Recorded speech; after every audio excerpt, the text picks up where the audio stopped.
इमानदार, मेहनती र देशभक्तहरूलाई सम्मान गर्दै व्यथिति, भ्रष्टाचार अनि अन्याय विरुद्ध हाम्रो निगरानी।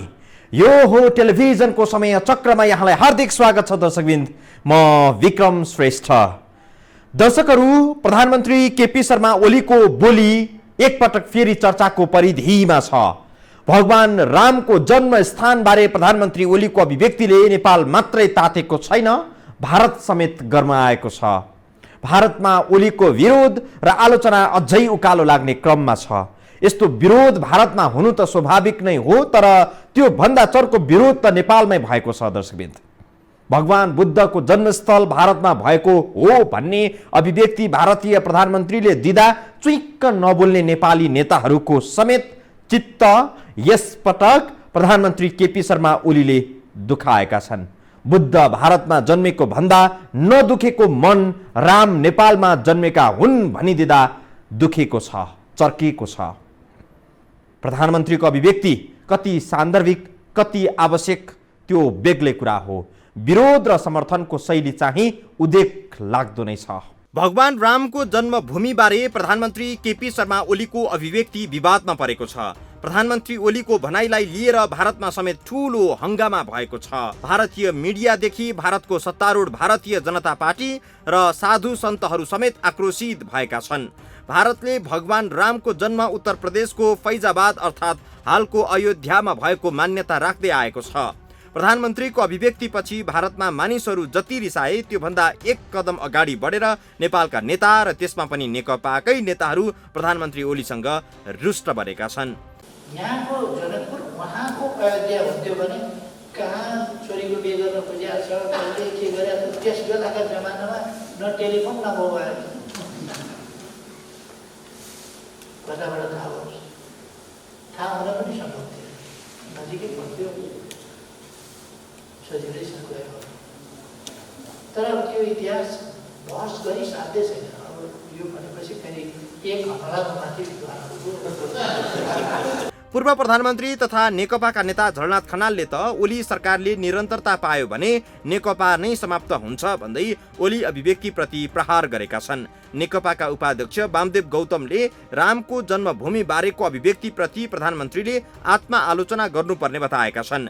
भगवान रामको जन्म नेपालमा भएको भन्ने अभिव्यक्तिले उपाध्यक्ष गौतम धेरै मर्माहत भएको उनको एक पन्ने फेसबुक स्टाटसमा पनि झल्किन्थ्यो। नेकपाकै अर्का नेता भीम रावलले प्रधानमन्त्रीले नयाँ कुरा ल्याएर नेपालको अतिक्रमित भूमि फिर्ता ल्याउने मुख्य कामबाट मुलुकको ध्यान अन्यत्र मोड्न खोजेको आरोप लगाएका छन्।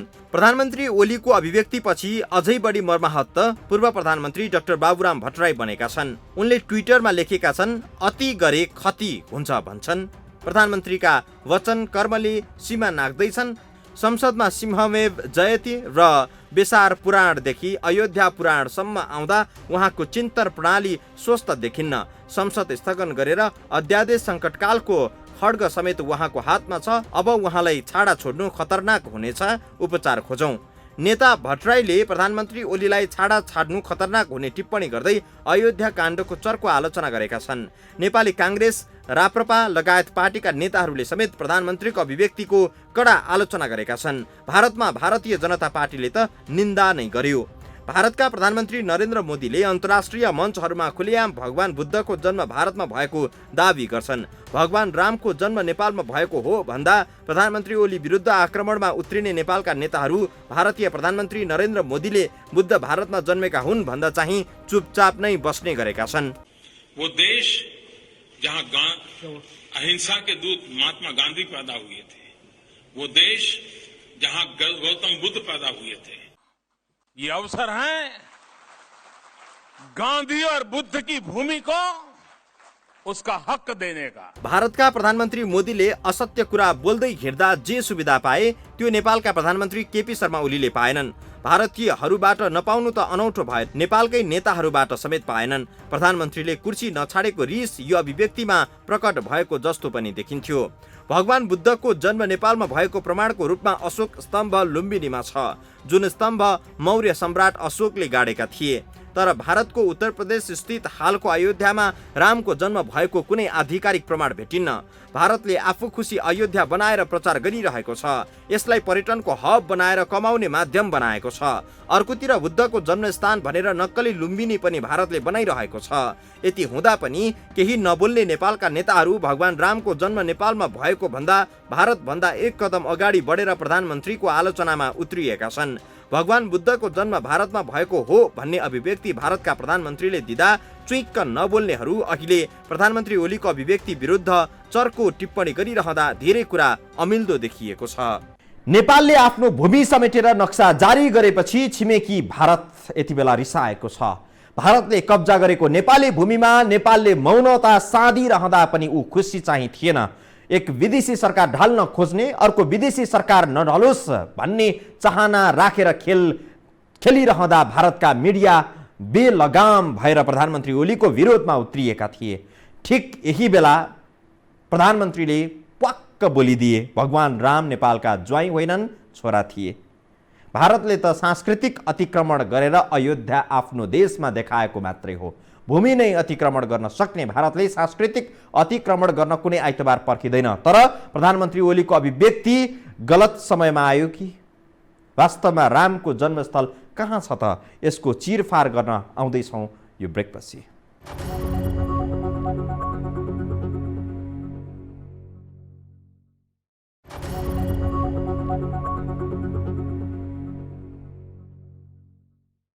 सनातन हिन्दू धर्मावलम्बी र भगवान राम भक्तहरूका लागि अयोध्याको चर्चा वास्तवमै चासोयुक्त छ। त्यति मात्रै होइन, यसको खास टुङ्गो लाग्न समेत जरुरी बनेको छ।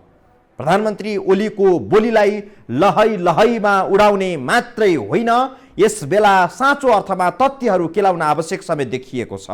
कल्पित तथ्यहरू फिजाएर बुद्ध भारतमा जन्मेका हुन् भन्ने धृष्टता गर्ने भारतीय प्रधानमन्त्री नरेन्द्र मोदीका अगाडि नेपालका प्रधानमन्त्री ओलीले कम्तीमा ऐतिहासिक केही गहन तथ्यहरू पेश गर्दै अयोध्याका बारेमा तर्क दिने प्रयत्न गरेका छन्। वास्तवमै केही यस्ता गहन तथ्य र घटनाहरू छन् जसले रामको जन्म भएको भूमि भारतको अयोध्या होइन भन्ने बलियो प्रमाण देखाउँछ। हाम्रा प्रधानमन्त्री ओलीले भने झैँ पर्साको ठोरी नै अयोध्या नगरी नहुन सक्छ, तर भारतको अयोध्या क्षेत्र भनिएकोमा पनि तथ्यहरूले पुष्टि गर्दैन। भारतको उत्तर प्रदेशमा एक जिल्ला छ जसको नाम हो अयोध्या। खासमा यो जिल्लाको नाम कुनै बेला फैजाबाद थियो। त्यही फैजाबादलाई बितेको 150 वर्ष यता अयोध्या मान्न थालियो र अहिले यो भगवान रामको जन्मभूमिको रूपमा मानिन्छ। भगवान रामको जन्म यही अयोध्यामै भएको हो त? यसबारे भारतमा पनि विद्वानहरूको एकमत छैन। प्रधानमन्त्री केपी शर्मा ओलीले पर्साको ठोरीमा भगवान रामको जन्म भएको अभिव्यक्ति दिए। परराष्ट्र मन्त्रालयले प्रधानमन्त्री ओलीको अभिव्यक्ति राजनीतिक विषयवस्तु होइन भनेर हतार हतार टार्ने काम गरिसकेको छ। तर भगवान रामको जन्मभूमि ठोरी कसरी हो र भारतको अयोध्या कसरी नक्कली हो भन्ने विषयमा बहस भइसकेको छ। यो विषयलाई प्रश्न बुझ्नका लागि केही प्रसङ्गहरू निहाल्न जरुरी हुन्छ। प्रसङ्ग नम्बर 1, भारतमा एक ठूला लेखक तथा पत्रकार छन् जसको नाम हो कमलेश। कमलेशद्वारा लिखित कितने पाकिस्तान नामक पुस्तकमा हालको अयोध्यामा रामको जन्म भएको थिएन भन्ने विषय उल्लेख छ।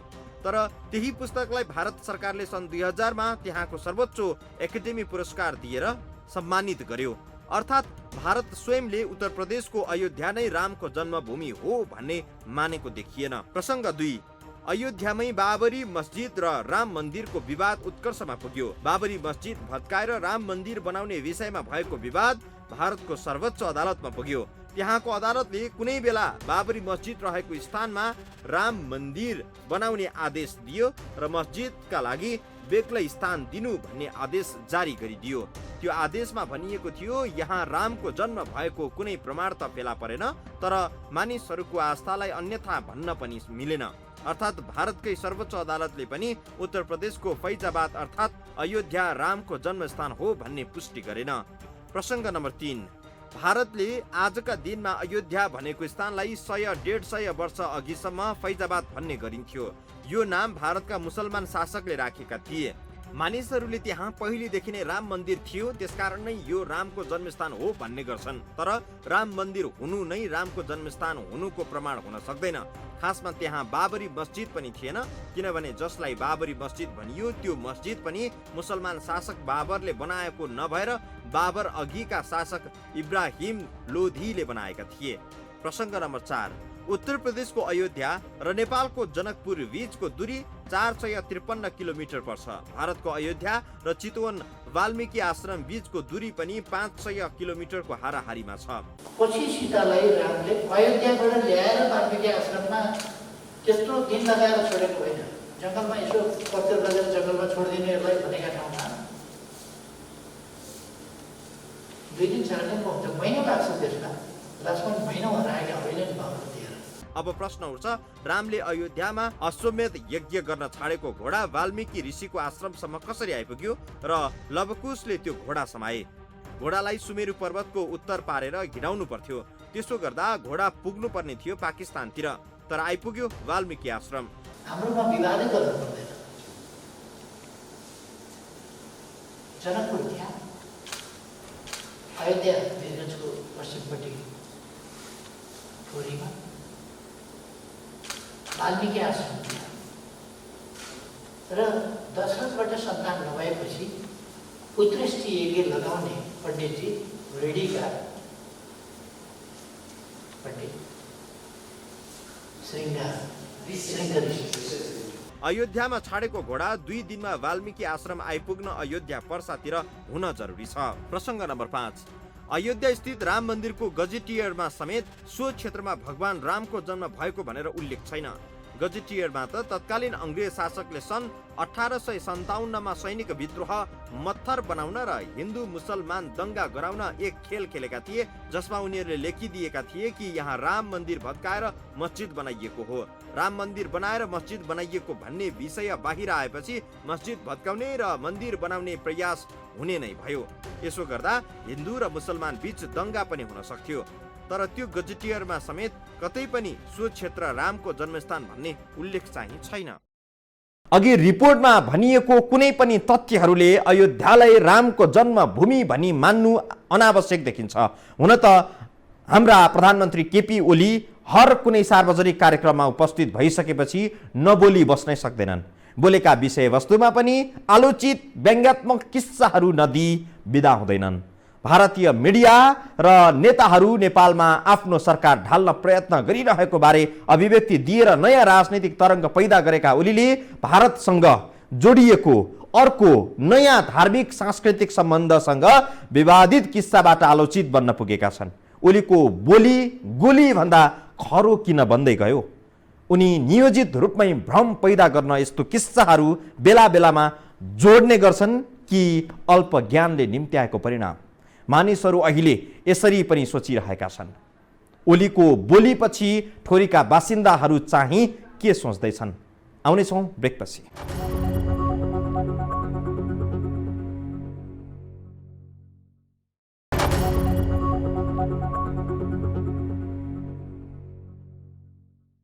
धार्मिक सांस्कृतिक रूपमा हेर्ने हो भने नेपाल भारत सम्बन्ध राम र सीता झैं रोटी बेटीको सम्बन्धले टिकाइरहेको दुवै देशका बौद्धिक वर्ग, राजनैतिक व्यक्तित्वहरूको तर्क र आचरणहरूले सिद्ध गर्छन्। तर भारतले राजनैतिक रूपले नेपालमाथि जसरी थिचेर राखेको छ, धार्मिक सांस्कृतिक रूपले समेत उसै गरी हमला गर्न थालेको धेरै भएको छैन। यसको ज्वलन्त उदाहरण भारतीय प्रधानमन्त्री नरेन्द्र मोदीले बुद्धका बारेमा दिएको अभिव्यक्ति नै काफी छ। उनको आलोचना आम नेपालीले एकै स्वरमा गरे। भारतीयहरूले विपक्षमा एक शब्द खर्च गरेनन्। अहिले ठिक उसै गरी ओलीको अभिव्यक्ति आएको छ। यसको आलोचना भने भारतीयहरूले भन्दा पहिले उनकै दलका शीर्ष नेताहरूले गर्न भ्याएका छन्। माथिल्लो तबकामा भइरहेको यस्तो चर्चाले रामको जन्मभूमि भनी प्रधानमन्त्री ओलीले दाबी गरेको क्षेत्र ठोरीका जनता चाहिँ के भन्दैछन्? हेरौँ यो रिपोर्टमा। प्रधानमन्त्री केपी शर्मा ओलीले भगवान रामको जन्म भारतमा नभएर पर्साको ठोरीमा भएको अभिव्यक्ति दिएपछि उत्पन्न भएको तरङ्ग अझै शान्त भइसकेको छैन।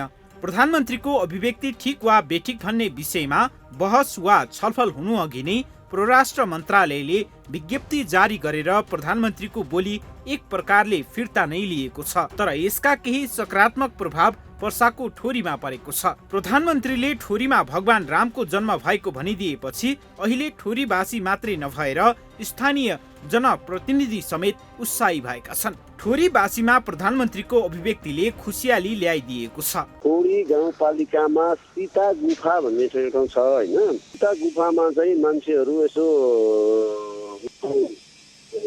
धार्मिक आस्था हुने मान्छेहरू जाने पूजा गर्ने गर्छ होइन। अनि त्यहाँ बेला बेलामा यसो सालमा पूजा पनि हुन्छ होइन। अनि त्यस पछाडि त्यो सीता गुफा भनेर त सीता बस्ने ठाउँ भयो होइन। अब सीता बस्ने ठाउँ भएपछि राम बस्ने ठाउँ पनि भइ नै हाल्यो, यसरी बुझाइ छ त्यहाँ होइन। अनि अब त्यो सीता गुफाको वरिपरि चाहिँ अब त्यहाँ ढेँडो खोला भन्ने ठाउँ छ होइन। अब सीतारामहरूको त पुरै अब बाँदरसेना नै थियो। ढेँडो खोला भन्ने ठाउँ छ, त्यहाँ बाँदा झुला भन्ने ठाउँ छ, त्यहाँ भगवान नगर भन्ने ठाउँ छ, हनुमान नगर भन्ने गाउँ छ, त्यहाँ ठाउँ छ होइन। चौतर्फी विरोधपछि परराष्ट्र मन्त्रालयले प्रधानमन्त्रीको अभिव्यक्तिमा रफू भर्ने काम विज्ञप्ति मार्फत मङ्गलबार नै गरिसकेको छ। तर ठोरीमा भने प्रधानमन्त्रीको अभिव्यक्ति नै काफी भएको छ। ठोरी गाउँपालिकाका अध्यक्ष पदमलाल श्रेष्ठले भगवान रामको जन्म आफ्नो क्षेत्रमा भएको सुन्न पाउँदा धेरै खुसी लागेको बताए। उनले अब ठोरीलाई भगवान रामको जन्मस्थलका रूपमा विकास गर्न आवश्यक पूर्वाधारमा लगानी गर्ने जानकारी दिए। अब गाउँपालिकाले पनि त्यहाँ बजेट छुट्याएको छ, मन्दिर बनाउने, झोला पुल बनाउनु पर्छ र पूजा पाठको लागि खर्च पनि छुट्याएको छ होइन। अब हामीले त छुट्याउने प्रधानमन्त्रीज्यूले पनि बोल्नु भएछ कि ठोरीमा मानव राम जन्मेको भनेर होइन।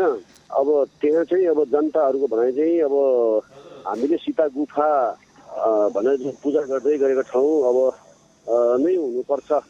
अब राम जन्मेको भन्ने पनि अब पहिलेदेखि चल्दै थियो, अहिले झन् व्यापक चर्चा भयो होइन। अध्यक्ष श्रेष्ठका अनुसार अहिले पनि ठोरी गाउँपालिकामा सीता गुफा छ। त्यही स्थानबाट सीता माता धरतीमा विलिन भएको विश्वास गरिन्छ। यति मात्रै होइन, सीता गुफाकै क्षेत्रमा बाँदर झुला भन्ने ठाउँ छ। ढेँडु खोला, भजन नगर, हनुमान नगर, बुद्ध नगर, बलराम नगर, रामनगर जस्ता ठाउँहरू पनि सीता गुफाकै वरिपरि छन्। यी क्षेत्रमा मानिसहरूले सदियौंदेखि पूजापाठ गर्दै आएका छन्। यस क्षेत्रमा मन्दिर बनाउनका लागि ठोरी गाउँपालिकाले बजेट पनि छुट्याएको छ। पूजापाठका लागि पनि गाउँपालिकाले बजेट दिने गरेको छ। सीता गुफा भनेर पूजा गर्दै आएको स्थान नै भगवान रामको जन्मस्थल भएको थाहा पाएपछि स्थानीयहरू धेरै खुसी भएका छन्। सीता गुफा भनेर जुन हामीले मान्दै आएको त्यहाँ केही चिन्हहरू पनि छ। अब हामीले ठुरी गाउँपालिकालाई अब धार्मिक तथा पर्यटनको रूपमा हामी अगाडि बढाउँछौँ भनेर स्थानीय सरकार अब ले घोषणा गरेकै हो त्यसलाई होइन। त्यहाँ त्यो सीता गुफा भनेकोमा संरचना बनाउनको लागि हामीले अब पहल गरिरहेको छ होइन। प्रधानमन्त्रीज्यूले पनि बोल्नुभयो, नेपाल सरकारका प्रमुखले बोल्नु भएको छ। त्यसले गर्दाखेरि त्यो अनुसारको संरचना बनाउने हो भने चाहिँ अब त्यहाँ धार्मिक पर्यटनको चाहिँ राम्रो उपस्थित हुन्छ।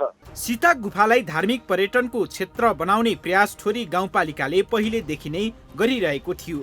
तर अब भगवान रामको जन्मस्थल भएको भन्ने विषय आएपछि स्थानीयहरू अझै बढी उत्साही भएका छन्। सीता गुफामा त महिनामा 11-1200 को संख्यामा भारतीय श्रद्धालुहरू पनि आउने गरिरहेका छन्।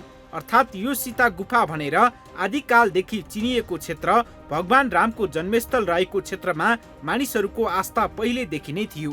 अहिलेको डेटमा पनि अब लकडाउन नभएको बेलामा चाहिँ इन्डियाबाट लगभग 1000-1200 जना मान्छेहरू चाहिँ त्यो ठोरी भन्ने ठाउँमा आइपुग्छ। सीता गुफा भनेर चाहिँ त्यो ठोरी गाउँपालिकामा त सबै थाहा छ नि त, सीता गुफामा जाने, यसो पूजा गर्ने, फर्किने त पुरानो परम्परै हुने। त्यहाँ पञ्चायत कालमा अयोध्यापुरी गाउँ पञ्चायत भित्र ठोरी एउटा वडाका रूपमा रहेको थियो। पञ्चायती व्यवस्था समाप्त भएपछि अयोध्यापुरी विस्थापित गर्दै अरू नामहरू दिन थालियो। अहिले अयोध्यापुरी चितवनको माडी नगरपालिकामा पर्छ। अब भने अयोध्यापुरी ठोरी नै भगवान रामको जन्मभूमिका रूपमा रहन सक्ने सम्भावना बढेको छ। जे होस्, बुद्धका बारेमा धावा बोल्ने भारतीयहरूका लागि प्रधानमन्त्री ओलीको जवाफले केही सबक पक्कै सिकाएको हुनुपर्छ। ईटको जवाफ ईटले नै फर्काउने भन्ने झैँ जसो जसो व्यवहार उसै उसै उत्तर फेला पर्छ भन्ने बारे भारतले जान्न जरुरी छ। यद्यपि मुलुकको कार्यकारी पदमा बसेका व्यक्तिबाट आएको अभिव्यक्तिले राष्ट्रिय अन्तर्राष्ट्रिय महत्त्व राख्दछ। पक्कै हाम्रा प्रधानमन्त्री ओलीले यस अघि बोले झैँ तथ्य बेगर बोलेका छैनन्। पक्कै विषयान्तर गर्न मात्रै उनको यो अभिव्यक्ति पनि आएका छैनन्। समय चक्रको आजको प्रस्तुति सकियो। बिदा दिनुहोस्। नमस्कार।